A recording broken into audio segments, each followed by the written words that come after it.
بسم الله الرحمن الرحيم اللهم لك الحمد كما ينبغي لجلال وجهك وعظيم سلطانك اللهم لك الحمد حتى ترضى ولك الحمد إذا رضيت ولك الحمد بعد الرضا اللهم صل على محمد النبي الأمي وعلى آله وسلم تسليما كثيرا صل وسلم على حبيبنا محمد s'il te plaît et arrête de dormir, réveille-toi, réveille ton cœur, réveille ton cerveau. Réveille-toi, allez, bismillah, tu es musulman. Sois satisfait, fier d'être musulman. Et commence à entamer ta M-U-E, et ta métamorphose et le changement que tu vas apporter sur ta vie, sur les autres et sur le monde. Barakallahu fik, Allah te bénisse. رب اشرح لي صدري ويسر لي أمري واحلل عقدة من لساني يفقهوا قولي.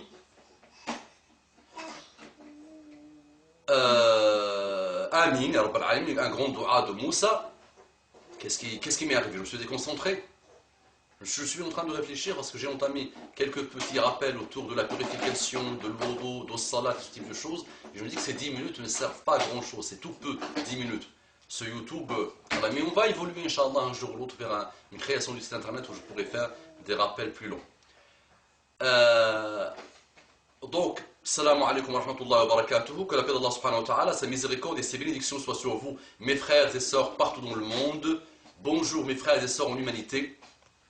Donc, les règles de la purification, je vais les redire, les règles de la purification à la petite ablution en cas d'impureté mineure. J'ai pas dit bonjour mes frères et sœurs en humanité. Bonjour mes frères et sœurs en humanité. Parce qu'un jour, vous allez devenir musulman, Inch'Allah. Parce que l'islam n'était pas envoyé aux Arabes, il est aussi pour vous. Donc quand vous allez évoluer vers l'islam, vous allez vous poser beaucoup de questions. Et vous allez trouver que les musulmans, malheureusement d'aujourd'hui, c'est chacun pour soi. C'est malheureux, ça c'est les pseudo-musulmans. Alors que ça ne s'applique pas sur terre, ce proverbe, il s'applique là-haut. Chacun pour soi et Dieu pour tous, c'est là-haut. C'est pas ici. Donc vous allez vous trouver seul. Donc vous allez commencer à vous poser des questions. Vous avez tout sur Internet, mais les gens sont flemmards, la flemmardise. Ils ont la flamme, et en plus les gens n'aiment pas lire. Donc c'est pour ça que je me suis dit, je vais commencer à vous lire ce type d'article autour de la purification. La purification, dans la grande majorité des livres de fiqh et de din, ça commence tous par la purification. Elle a une importance capitale. Le musulman est toujours propre. Ok. Donc les règles de la purification. A, la petite ablution en cas d'impureté mineure. Donc on avait parlé dans la précédente vidéo de ce qui fait la pureté mineure. Donc là, c'est ce qu'on appelle le wudu, la purification, le wudu. Et le musulman essaye toujours d'être à la wudu, de faire ses ablutions, toujours d'être avec ses ablutions. Donc, l'intention de se purifier pour prier et dire Bismillah au nom d'Allah. Bismillahi au nom d'Allah. Donc ça c'est de 1. 2. Laver les mains jusqu'au poignet. Jusqu'au poignet 3 fois. Jusqu'au poignet 3 fois. 3. Laver la bouche et le nez. On rince la bouche avec l'eau et on la crache. C'est ce qu'on appelle le madmada. On met de l'eau, on rince et on crache 3 fois. On inspire, puis on expire l'eau par le nez rapidement 3 fois. Donc, l'istinshar, l'istinthar, donc on met de l'eau dans le nez comme ça et on sort de l'eau. Donc 3 fois. Ok, puis on expire de l'eau par le nez rapidement 3 fois. 4. Laver le visage en prenant de l'eau avec les 2 mains 3 fois. Donc laver le visage en prenant de l'eau 3 fois. 5. Laver le bras droit jusqu'au coude 3 fois. D'accord. 6. Laver le bras gauche jusqu'au coude 3 fois. Très très important, l'odo en islam. 7. Passer les mains mouillées sur la tête en partant du devant de la tête et en allant jusqu'à la nuque, puis en revenant de la nuque jusqu'au devant de la tête une fois. Donc tu prends de l'eau, tu fais comme ça, et tu montes comme ça. Donc jusqu'à la nuque, puis en revenant de la nuque jusqu'au devant de la tête une fois. 8. Avec la même eau, nettoyer l'intérieur des oreilles avec les index et l'extérieur des oreilles avec les pouces. Donc avec la même eau, tu nettoies les oreilles. 9. Laver le pied droit jusqu'à la cheville et entre les orteils 3 fois. 10. Laver le pied gauche jusqu'à la cheville et entre les orteils 3 fois.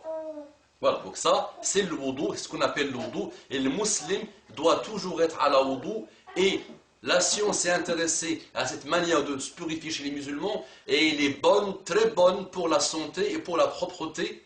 Et c'est ça le musulman. Il est toujours pur intérieurement et extérieurement. Et il est propre intérieurement et extérieurement. Très très important.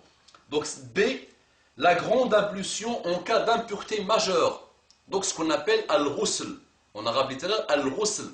Donc on avait parlé de qu'est-ce qui peut être la cause de l'impureté majeure. Donc, la grande ablution en cas d'impureté majeure.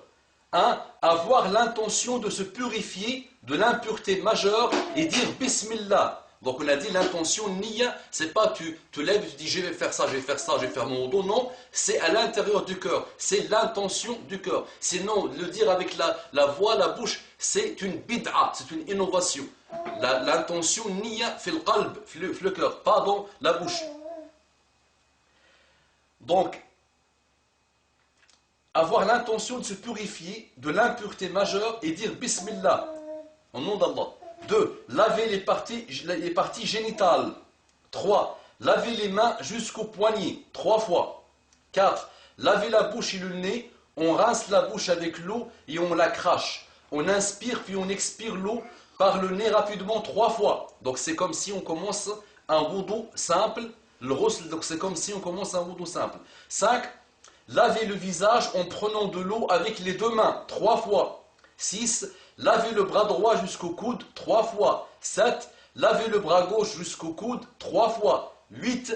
Passer les mains mouillées sur la tête en prenant du devant de la tête et en allant jusqu'à la nuque, puis en revenant de la nuque jusqu'au devant de la tête une fois. 9.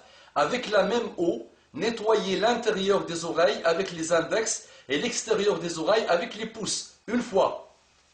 10. Laver le pied droit jusqu'à la cheville et entre les orteils. 11. Laver le pied gauche jusqu'à la cheville et entre les orteils, 3 fois. 12. Verser une poignée d'eau sur la tête en frottant la racine des cheveux, 3 fois. 13. Verser de l'eau sur tout le corps et frotter comme il faut sur tout le corps en faisant le côté droit en premier et le côté gauche ensuite, sans toucher aux parties intimes.